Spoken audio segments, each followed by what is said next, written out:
성경은 하나님을 어머니라고 말하지 않고 아버지라고 그렇게 말하고 있죠. 하나님과 아버지를 그렇게 동일하게 다루고 있습니다.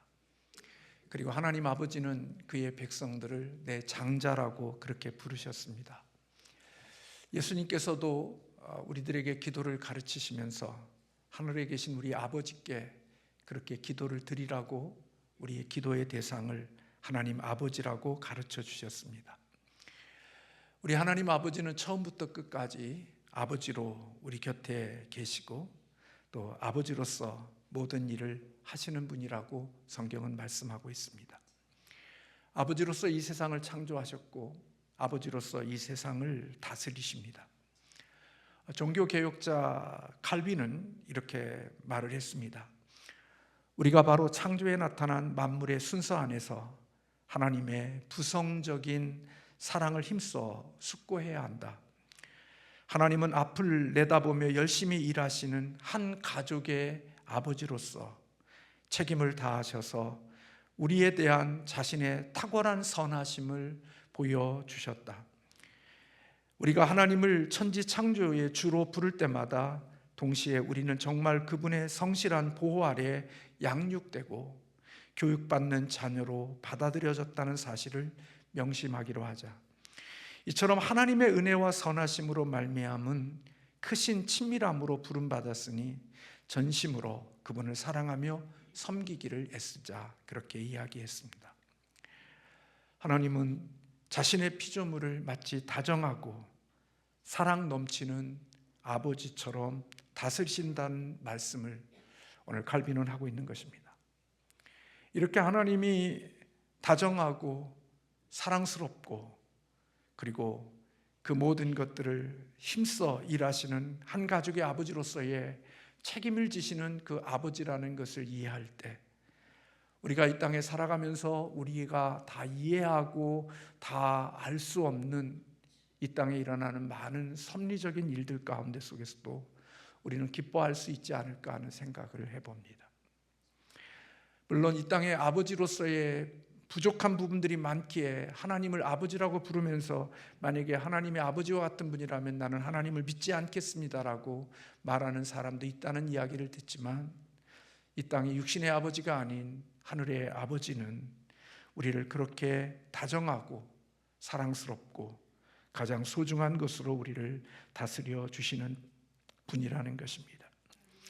그분이 얼마나 큰 사랑이 크신 분인가를 우리는 누가복음 15장에 나오는 탕자의 비유를 통하여서 하나님의 사랑이 얼마나 크고 놀라운지를 우리는 알게 되어집니다. 하나님의 사랑과 하나님의 용서는 우리 인간의 그 어떤 죄나 허물까지도 능히 다 사면케 할 수 있고 그 모든 것을 회복시켜 줄 수 있는 크신 사랑을 가지신 분이 바로 우리 하나님 아버지이십니다. 여러분들은 이 하나님의 아버지의 마음을 아십니까? 여러분들은 이 하나님의 아버지의 마음을 경험해 본 적이 있으십니까? 이 땅에 살면서 신앙생활하면서 이 하나님의 아버지의 마음을 경험하고 이 하나님의 아버지의 마음을 체험해 보지 못한 신앙인이라면 아마 그것만큼 안타까운 일은 없을 거라고 여겨집니다. 그 하나님의 아버지의 마음이 느껴지고 경험되어지고 체험되어지기에 우리의 순간순간 넘어지고 쓰러지고 무너짐 속에서도 우리는 용기를 내어 하나님 아버지 앞에 나올 수 있는 용기 있는 사람이 될 수 있는 것입니다. 오늘 본문에 보면 사도 바울은 고린도 교인들을 향하여서 이렇게 말하고 있습니다. 14절의 말씀에 내가 너희를 부끄럽게 하려고 이것을 쓰는 것이 아니라 오직 너희를 내 사랑하는 자녀같이 권하는 것이다 라고 말씀하고 있죠. 우리는 누군가에게 충고하고 권면하고 권고할 때는 그 사람을 부끄럽게 하고 그를 향하여 수치감을 느끼게 하기 위하여 가르치고 권고할 때들이 있습니다. 그러나 사도 바울이 고린도 교인들을 향하여 편지를 쓰면서 그 편지의 내용 가운데 그들을 지적하는 내용들이 있지만 그것은 너희를 부끄럽게 하기 위하여 이것을 쓰는 것이 아니라 사랑하는 자녀를 권면하는 것 같이 권한다고 말하고 있습니다. 15절의 말씀에 보면 그리스도 안에서 1만 스승이 있을 때 아버지는 많지 아니하니 그리스도 예수 안에서 내가 복음으로써 너희를 낳았다, 그렇게 말씀하고 있습니다. 고린도 교인들에게는 많은 스승들이 있었고 선생들이 있었고 앞으로도 많은 선생들이 있게 되어질 것입니다. 그러나 그들에게 이렇게 많은 선생들이 있을 수 있지만 그들을 낳은 아비는 한 사람밖에 없음을 사도 바울이 이야기해 주고 있는 겁니다. 교사는 어떤 사람입니까? 정확한 전달이 될 수 없고 저희 교회 안에도 교사들이 여러 분 계시니까 우리가 이게 적당한 설명이 될 수 있을 모르지만 교사는 가르치는 자이죠. 단순히 강의와 내용을 전달하는, 지식을 전수하는 자들로 바로 교사라고 여겨집니다. 선생은 언제나 지식 중심의 패러다임을 가지고 있죠. 그래서 정보 전달자로서의 가르침, 그것은 실질적으로는 한 사람의 가르침을 받는 사람의 마음을 새롭게 하거나 그 마음을 변화시키는 데까지는 미치지 못하고 있음을 보게 될 때가 많습니다. 왜냐하면 우리가 가르치지만 한 인격의 삶에 변화를 끼치지 못하는 이유는 그렇게 가르치는 나도 온전하지 못하기 때문에 사실은 교사는 가르치는 것을 자신의 삶의 목표로 두고 살아가죠. 잘 가르쳐서 지식을 잘 전수해서 그 지식을 가지고 좋은 대학교에 가고 그 지식을 가지고 좋은 직장 생활을 하고 그 지식을 가지고 이 땅에 자기 나름대로 살아가게 되어지는 육적인 그런 부분들이 있으면 그 교사는 좋은 교사라고 그렇게 말할 수 있는 것입니다.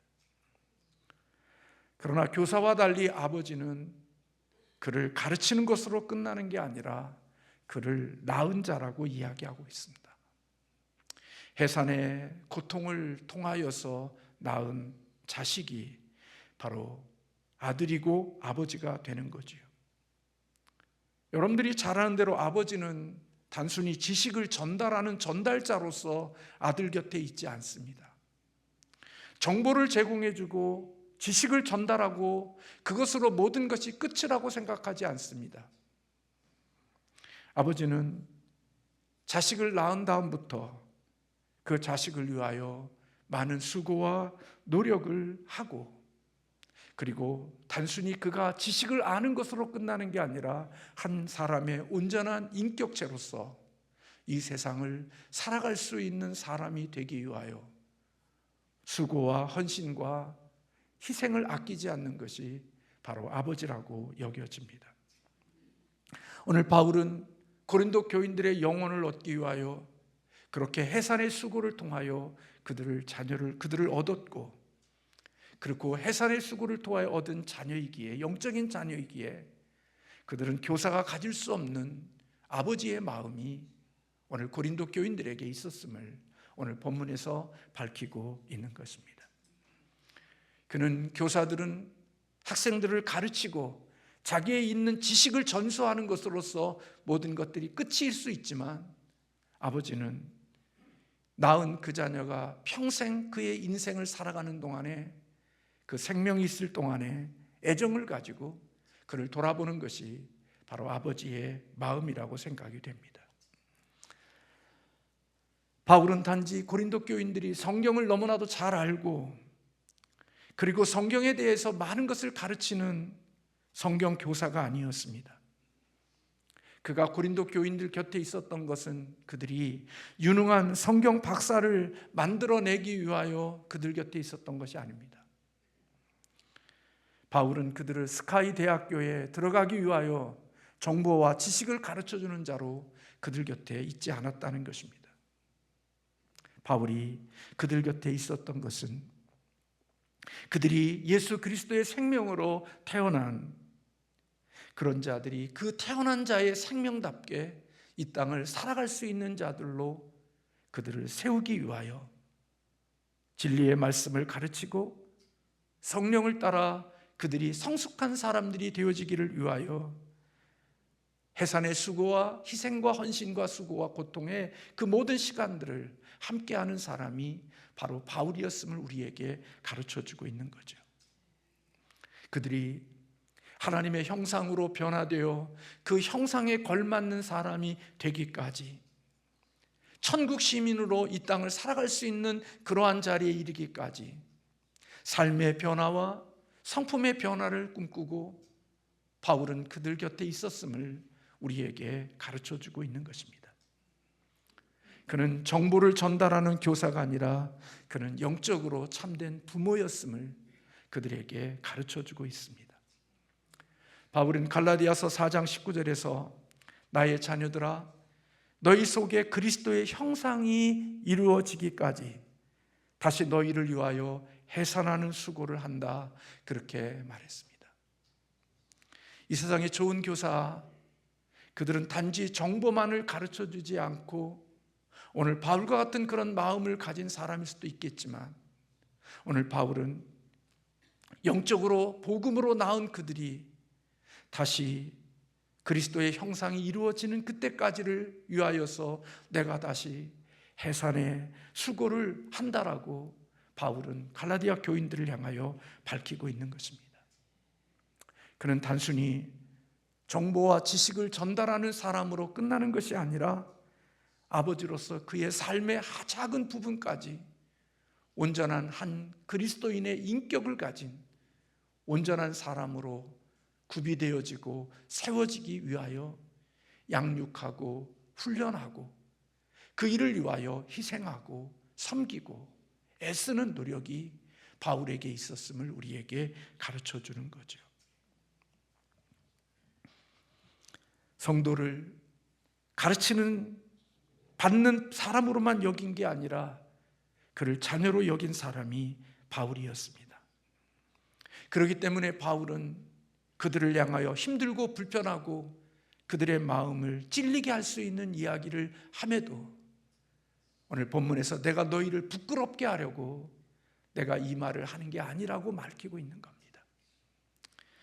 교사는 옳은 정보를 가르치고 뭔가를 중요한 것을 정보를 지시하고 가르쳐 줄 때 너 왜 이런 것도 몰라? 그리고 그를 부끄럽고 수치감을 주기 위하여 가르침을 수 있고 교훈할 수 있고 권고할 수 있지만, 바울은 사랑하는 성도들을 향하여 권고하고 권면하고 가르칠 때 그 동기와 그 마음이 그를 부끄럽게 하거나 그를 수치스럽게 하거나 그를 절망하게 하기 위하여 그렇게 권면하고 있는 게 아닙니다. 아버지로서 자녀가 잘 되기를 원하고 아버지로서 그가 온전한 모습들로 세워지기를 위한 사랑의 마음을 가지고 오늘 고린도 교인들을 향하여 권면하고 있음을 우리에게 가르쳐주고 있는 거죠. 바울이 그렇게 할 수 있었던 것은 고린도 교회를 바울이 세웠고 빌립보 교회를 설립했기에 바울의 마음속에는 그 교회에 있는 성도들 한 영혼 한 영혼들을 자신이 낳은 자식으로 여기고 있음을 보게 되는 거죠. 그런 마음에서 진심이 담긴 권면이 그들에게 있음을 보게 되어집니다. 그래서 바울은 단순히 지식과 정보를 가르쳐 주는 것으로서 내 임무와 내 역할이 끝났다고 생각하면 그 다음에는 이제는 너의 역할이라고 생각하지 않고 아버지와 자녀의 관계이기에 아버지와 자녀의 생명의 연장선상에 있고 연결되어져 있음을 바울은 알고 있기에 너는 이 땅을 살면서 나를 본받는 자가 되기를 원한다, 그렇게 오늘 본문에서 말씀하고 있습니다. 16절에 그러므로 내가 너희에게 권하노니 너희는 나를 본받는 자가 되라, 그렇게 말씀하고 있지요. 사실 바울은 고린도 교인들이 자기와 똑같은 사람이 되기를 원했습니다. 자기를 닮은 사람이 되기를 원했습니다. 여러분, 이 땅에 이런 고백하기 쉽지 않습니다. 그런데 바울이 이런 고백을 할 수 있었던 것은 그들을 영적인 복음으로 그들을 낳았기에 그들은 바울을 본받기를 원했던 것입니다. 왜냐하면 바울은 자신의 삶이 그리스도를 본받는 사람이었기 때문에 그런 것입니다. 내가 그리스도를 본받는 것처럼 복음을 통하여 내가 그리스도를 본받는 사람이 되어진 모습처럼 내가 복음으로 너희들을 낳았으니까 너희 또한 역시 복음 안에서 내가 그리스도를 본받는 것처럼 너희도 나를 본받는 자가 되기를 원한다고 바울은 그렇게 말하고 있는 것입니다. 단순히 정보를 주고 지식을 제공해 준 다음에 니네들이 각자 어떻게 살든 나는 상관하지 않아라고 하는 그런 것이 아니라 바울의 깊은 마음속 깊은 곳에는 그들의 삶에, 그들의 인격에, 그들의 마음에, 그들의 삶의 작은 부분까지도 바울은 마음이 그곳에 그의 모든 것들이 그 속에 스며들어가고 있음을 우리에게 보여주고 있는 것이지요. 바울은 복음 때문에 자신의 삶이 어떻게 살아왔는지를 너무나도 잘 압니다. 바울은 복음 때문에 약하고 비천하고 줄이고 목마르고 메맞고 정처 없고 일하면서 주님의 삶을 따라왔던 사람이 바로 바울입니다. 그의 삶은 예수 그리스도의 삶과 비슷했고 그의 삶은 십자가의 길이었고 십자가의 고난의 그 길을 그는 살아왔던 삶이었습니다. 세상적으로는 형편없이 약하고 미련하게 보여도 그 십자가에 능력이 있고 십자가에 하나님의 지혜와 승리가 있음을 믿고 기어이 십자가의 길을 걸어왔던 삶을 살았던 사람, 그게 바로 사도 바울이었습니다. 사도 바울은 그런 자신의 삶을 고린도 교인들이 본받기를 원하고 있는 겁니다. 왜 바울이 고린도 교인들을 향하여 너는 나를 본받는 자가 되라고 그렇게 권면하고 있는 걸까요? 그것은 고린도 교인들이 바울을 본받고 있지 않기 때문에 그렇습니다. 바울과 너무나도 이질적인 삶을 살아가고 있기 때문에 바울이 이런 권면을 하는 것입니다.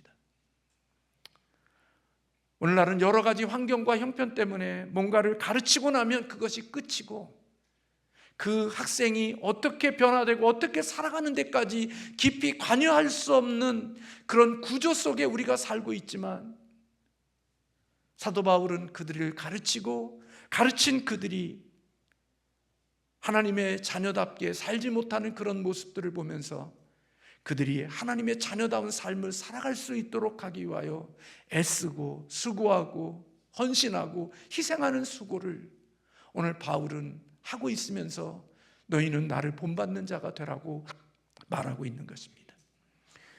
여러분, 오늘 우리가 읽지 않았지만 8절의 말씀에 보면 너희가 이미 배부르며 이미 풍성하며 우리 없이도 왕이 되었도다.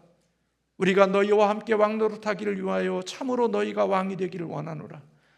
내가 생각하건대 하나님이 사도인 우리를 죽이기로 작정된 같이 끄트머리에 두셨으며 우리는 세계 곧 천사와 사람에게 구경거리가 되었노라. 우리는 그리스도 때문에 어리석으나 너희는 그리스도 안에서 지혜롭고 우리는 약하나 너희는 강하고 너희는 존귀하나 우리는 비천하여 바로 이 시각까지 우리가 줄이고 목마르며 헐벗고 매맞으며 정처가 없고 또 수고하여 친히 손으로 일을 하며 모욕을 당한 즉 축복하고 박해를 받은 즉 참고 비방을 받은 즉 권면하니 우리가 지금까지 세상의 더러운 것과 만물의 찌꺼기같이 되었도다고 바울 자신의 삶을 이야기하고 있는 것입니다. 주님을 따라가는 삶, 바울이 주님을 따라가는 삶 속에서는 이와 같은 고난과 섬김과 자기 희생이 그들의 삶에 있었는데 오늘 주님을 따라가는 고린도 교인들의 모습은 바울의 모습을 너무나도 닮아 있지 않는 것입니다. 주님을 따르는 삶 가운데 바울을 닮지 않는 변질된 고린도 교인들의 모습을 바울은 보고 있는 겁니다. 각자의 자기의 주관을 따라 당파를 만들고 누구의 은사가 더 크냐는 것을 가지고 시기하고 견제하고 있고, 하나님의 주시는 선물을 가지고 그것을 자랑하고 있으며, 자신들과 어울리는 영광스러운 은사가 없다는 이유로 자기를 영적으로 낳은 바울을 멸시하는 그런 삶의 모습을 가지고 있는 고린도 교인들을 향하여 내가 너희를 낳았는데 너희는 어떻게 나와 닮은 모습이 없이 이질적인 모습을 가지고 있느냐고 이야기하면서 너희는 나를 본받는 자가 되라고 권면하고 있는 것입니다. 그리고 그러한 일들을 위하여 오늘 17절의 말씀에 보면 신실한 아들 디모데를 너희에게 보내었으니 그가 너희로 하여금 그리스도 예수 안에서 나의 행사 곧 내가 각처 각 교회에서 가르치는 것을 생각나게 하리라, 그렇게 말씀하고 있습니다. 디모데를 통하여서 바울을 닮은 하나님의 사역자 디모데의 가르침을 통하여 십자가의 복음의 삶이 무엇인지를 알기를 원하는 바울의 마음이 오늘 이 본문 가운데 속에 담겨져 있는 거지요. 세상적인 지도력과 바울의 성경적인 지도력의 차이는 여기에 있는 것 같다는 생각이 듭니다. 선생과 아비의 차이일 수 있는 거죠. 선생은 단순히 정보와 지식을 주면 내가 할 일을 다 한 것이라고 생각하고 그가 어떤 사람이 되든 상관하지 않지만, 아버지는 정보와 지식을 주는 것을 넘어서 그가 한 사람의 온전한 인격체로 되기 위하여 훈련하고 양육하고 희생하고 눈물을 흘리며 살아가는 그것이 아버지라고 볼 수가 있는 것입니다. 아버지의 마음은 바로 그와 같은 온전한 인격체가 되어지는 데까지를 자라기를 원하는 마음을 가지고 수고하고 애쓰는 거지요. 교사는 배우는 학생이 성경과 세상에 있는 지식을 많이 알고 모든 것들에 대한 지식을 누구보다도 탁월한 것을 가지고 살면 그것이 대단한 것이라고 생각할 수 있지만, 아버지는 그런 지식을 많이 가진 것이 아니라 그것을 통하여서 그 사람이 하나의 온전한 인격체로 삶이 변화되어지는 것, 거기까지에 관심을 두고 있는 것이 바로 아버지일 수 있다는 겁니다. 많은 사람들이 우리의 신앙생활을 지식을 얻는 것, 마치 하나님의 말씀을 너무나도 잘 아는 것, 그런 것을 신앙의 성숙함과 믿음의 높은 수준이라고 생각하고 삽니다. 그래서 많은 지식을 알고 있고 많은 것을 깨달아 알면 우리는 그 사람이 좋은 신앙인이라고 생각하고 살죠. 근데 아무리 많은 것을 알고 많은 지식을 가졌다 할지라도 그 지식을 따라 살아내거나 그 지식을 따라 삶을 살아내지 않는 사람이라면 결코 그 지식이 그에게 커다란 유익을 줄 수가 없는 것을 보는 것이지요. 하나님의 말씀을 아무리 많이 알고 있고 하나님의 말씀을 전체를 꿰뚫고 있다 할지라도 그 말씀대로 살아가고 그 말씀대로 순종하고 그 말씀대로 지키는 그런 행함이 없다고 하면 그에게는 결코 하나님의 온전한 자녀로서의 그리스도를 본받는 사람이 될 수가 없는 거죠. 그래서 바울은 오늘 본문 20절에서 그렇게 말하는 겁니다. 하나님의 나라는 말에 있지 아니하고 오직 능력에 있느니라. 우리는 말쟁이들, 지식인들을 양성하면 우리는 그 교회가 건강한 교회고 성숙한 교회일 거라고 생각합니다.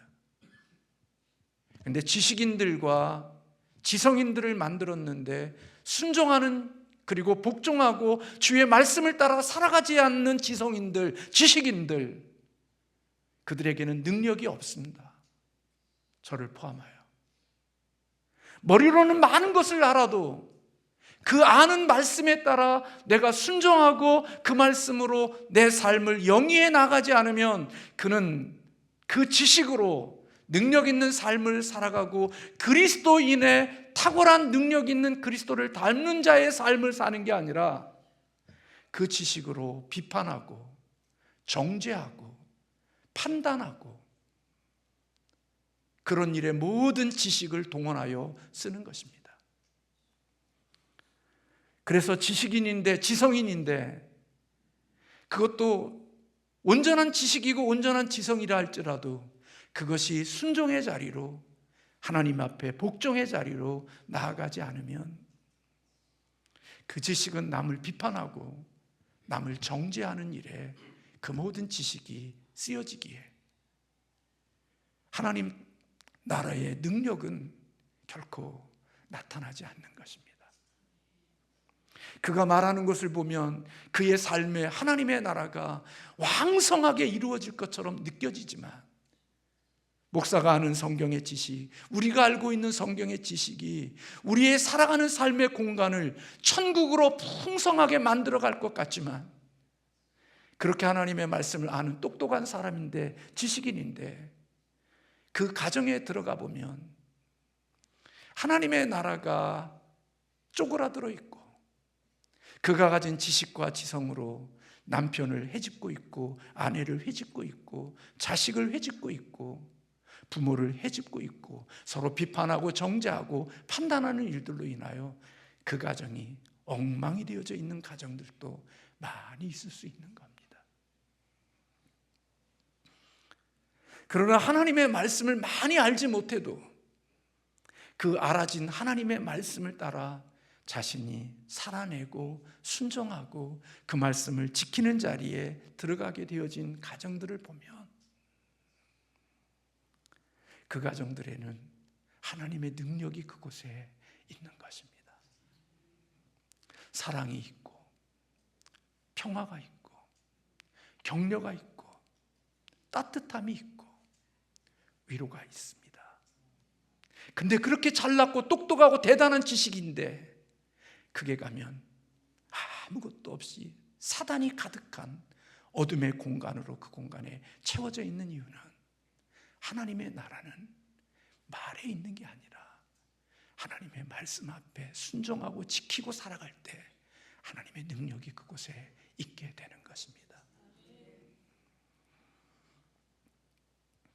오늘 우리가 사는 이 시대는 한 시간 동안 우리의 관심을 끌 수 있는 뛰어난 재능을 가진 사람들의 말재주에 혹하지만, 그러나 그런 말재주에 혹한 사람들의 가정을 들어가 보면 가정사역과 여러 가지 사역을 감당하면서도 목사가 설교하면서도 목사의 가정에 하나님이 주시는 나라가 없을 수도 있고, 가정사역을 하면서도 그 가정은 엉망이 되어진 사람들의 가정도 있을 수 있는 것은 하나님 나라는 말쟁이를 통하여 세워지는 게 아니라 하나님이 주신 지식의 말씀을 따라 순종하고 그 말씀을 따라 지키는 자가 되어질 때 그 속에 하나님의 능력이 나타나기 때문에 그런 것입니다.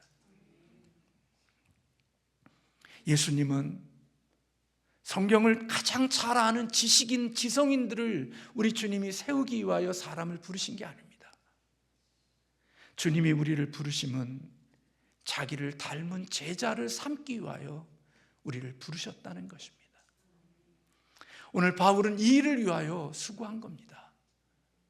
바울은 이 일을 위하여 아비의 마음으로 그 자녀가 그런 자가 되기 위하여 이렇게 교만하고 당을 짓고 자기를 낳은 아비를 무시하고 멸시하는 그런 가운데 속에서도 바울은 포기하지 아니하고 십자가의 길을 걸어가면서 그들이 주님을 닮아가는, 그리고 바울을 닮는 그리스도인이 되기를 위하여 권면하고 수고하고 애쓰는 희생과 헌신이 오늘 바울에게 있었음을 우리에게 보여주고 있는 것입니다. 오늘 이 말씀을 준비하면서 저 자신을 보았고 또 우리의 자신의 삶을 돌아보면서 깊이 회개하는 마음들이 들었죠. 우리는 생각할 때 구역이나 교회나 기관이나 이런 사람들이, 똑똑한 사람들이 리더가 되어져 있으면 그 기관이나 그 구역이 부흥되어질 것 같지만, 똑똑한 사람들, 지성인들로 인하여 그 공동체가 천국되어지는 게 아니라 놀랍게도 아버지의 마음을 가지고 아버지의 마음으로 일하는 하나님의 사역자들이 있는 그곳에 하나님의 나라가 더 풍성하게 이루어지는 것을 경험하게 되어진다는 거예요. 굉장히 똑똑한데, 지식은 전달하는데 아버지의 마음이 없어요. 정보는 잘 전달하는데 그 아비로서 자식을 위하여 울고 눈물을 흘리고 아파하고 희생하고 자신의 것을 드리며 수고하고 애절한 마음을 가진 그런 헌신과 수고와 애절함이 없는 그런 리더들은, 그들이 모여있는 곳은 밤낮 비판, 판단, 정죄, 온갖 세상의 잡생, 쓰레기 같은 소리들만 그 속에 왕성하지, 그 속에서 하나님의 자녀다운 사람들이 길러지고 양스러지고 세워지는 일들이 일어나지 않는 거지요.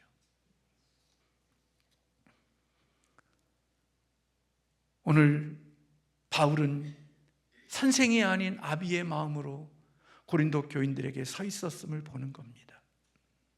그래서 그들이 순종하도록, 단순히 지식을 전한 것만이 아니라 그 지식과 말씀을 따라 살아가는 자가 되도록, 때로는 권면하고 불편하게 하지만 그 불편함 속에서도 그들이 그런 자리에 나아가 주님을 닮은 사람이 되게 하기 위하여 수고하고 헌신하고 희생하는 그 수고가 바울에게 있었음을 우리에게 가르쳐주고 있는 거죠. 지식이 아닌 순종을 목표로 삼는 그리스도인들, 그런 사람들에게는 눈물의 기도가 있고 가슴을 메어지는 아픔을 겪으면서도 하나님의 주시는 그 일을 위한 희생이, 수고와 헌신이 있게 되어지는 것이지요. 오늘 저는 이 말씀을 준비하면서 저 자신을 포함하여 우리 곁에는 많은 탁월한 선생보다 그것을 넘어 하나님 아버지의 마음을 가진 사람들이 우리 교회 안에 많았으면 좋겠다라는 생각이 들었습니다. 지성인을 가지고 남을 비판하고 판단하고 자르는 일에 쓰여지는, 그리고 누군가를 한 번도 살려내 본 적이 없는 그런 삶을 살아가는 사람이 아니라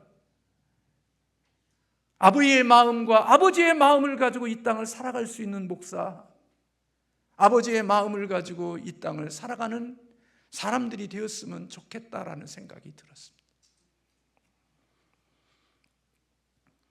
어떤 의미에서는 우리에게는 많은 선생보다도 아버지의 마음으로 우리를 양육할 수 있는 영적인 부모가 필요한 것이지요.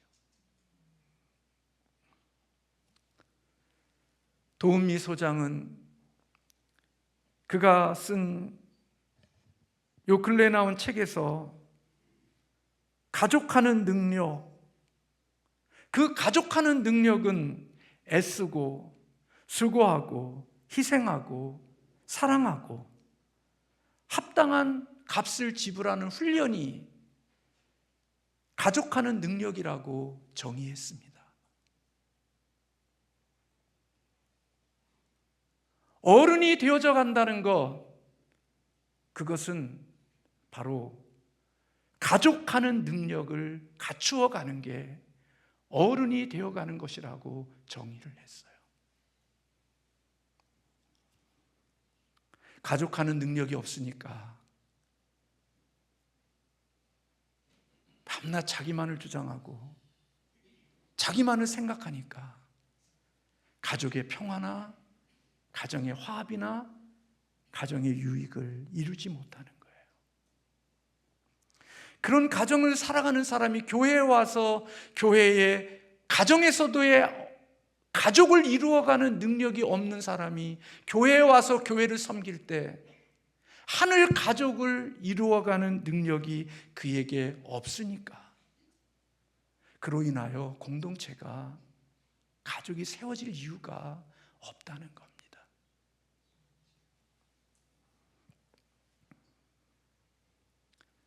가족하는 능력, 그게 영적인 능력이라는 거예요. 여러분, 오늘 저와 여러분이 가족으로 살아가면서 가족하는 능력이 여러분에게 있습니까? 그러면 그분은 어른이 되어가는 겁니다. 나이가 70이 되어도 가족하는 능력이 없는 사람은 40대인 자녀의 가족하는 능력을 가진 자보다 더 가정에 상처와 아픔을 주는 사람이지만, 가족하는 능력이 있는 사람은 그 공동체와 가족을 치유하고 회복하는 사람으로 서 있을 수 있는 겁니다. 근데 여러분, 가족하는 능력이 뭔 줄 아세요? 십자가를 지는 겁니다. 가족하는 능력이 희생과 헌신과 눈물과 수고가 있는 게 가족하는 능력인 것입니다. 근데 내가 살면서 가족하는 능력을 가져본 적이 없어. 남편도 나를 위하여, 자식도 나를 위하여, 부모도 나를 위하여, 모두가 나를 위하여 존재한다고 살았지, 내가 남편을 위하여, 자식을 위하여, 부모를 위하여 내가 존재해야 된다고 생각하고 십자가를 지는 자리로 나를 훈련시킨 적이 없는데, 그런 사람들이 교회에 와서 영적인 가족을 위하여 희생하거나 십자가를 지는 자리로 나갈 이유가 없는 거죠. 혈육의 가족도 가족하는 능력이 없는 사람이 영적인 가족의 하늘나라의 공동체 속에서 그 일을 이루어갈 이유가 없는 거예요. 근데 천국의 백성은 이 땅에서 구원받았고 영적으로 거듭났기에 하늘나라에서 아버지로 가족으로서 살아갈 그날을 생각하며 오늘 이 땅에서 가족하는 능력을 키우는 것이, 그게 교회의 공동체라는 말입니다.